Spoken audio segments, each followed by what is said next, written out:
What's up, guys? Welcome back to Xbox All In. So there's been a few little pieces of Xbox news dropping here and there the past few days, and we found enough of it to be interesting. We thought we'd put together a video here. So let's take a look. We got three things that I wanted to talk about in this video. The first one being Ubisoft Plus and their subscription. I don't know if you guys remember or not, but back in January 2022, they had announced that they were going to be bringing the Ubisoft Plus subscription over to Xbox. Not to Game Pass, but over to Xbox. And it seems like over on Twitter, @ScriptLeaksR6 has tweeted that it might be coming in April, which would be this month, and that would be pretty soon considering we haven't really heard anything else about it. But you never know. They've had some credible other rumors come true. Sometimes they don't. You want to take those things with a grain of salt, but we have been waiting for like 14 months for this to come to Xbox, but we'll see what happens here in the future and we'll keep an eye on it. Would you guys be interested in paying for another subscription not tied to Game Pass? Like EA is kind of tied in with Game Pass and you can't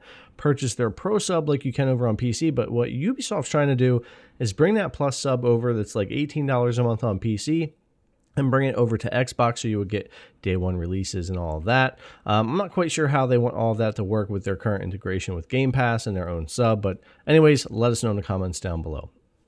And next up, a piece of news that could be pretty exciting. This is going to be for the expansion storage for the series consoles. And since launch, we've only had the Seagate for $220, and it looks like a Western Digital has been spotted out in the wild for Best Buy and at $180. And I've also seen the Seagate on sale for $190, which hints at some competition coming as well. And I would assume it's not just Western Digital. Hopefully we're going to see some expansion storage from other manufacturers like maybe PNY or Gigabyte or others that might produce some less expensive options. Regular NVMe SSDs are getting pretty cheap. Even Gen 4, I've been able to get some 1 terabyte for $60 to $100 depending on the brand. So definitely exciting to see some competition coming to this space for the expansion storage, and hopefully we'll see some more affordable options in the future.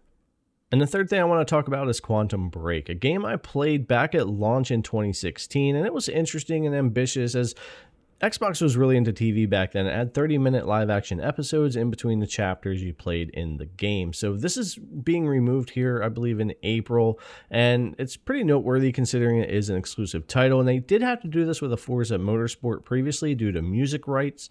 Hasn't been announced why this game is being pulled just yet, but with all the big-name actors, the live-action episodes, and everything else in the game, I could see that there's probably some kind of rights issue coming then. You have to remember these older titles were produced and made before Game Pass was really either happening or the vision for the future. So while this doesn't happen often, it could happen from time to time with some of these exclusive older titles, especially here on Game Pass. All right, guys, that's pretty much going to wrap it up for what we've got for this video. I thought those three things were interesting. Ubisoft Plus coming is an interesting one. I'm not sure about them just bringing the sub over and not necessarily being more a part of Game Pass, but we'll see how that works out. I'm very excited to see competition in the storage space for the series consoles. We've needed that since launch, so that would be good to see. And Quantum Break, another exclusive leaving Xbox Game Pass. I don't see some of these older games as a big deal, even though they're exclusives. I do understand you can run into some issues when these games were produced before Game Pass was necessarily the vision there. But anyways, guys, thanks a lot for coming to check out the video as always. We really appreciate it, and we'll see you in the next one.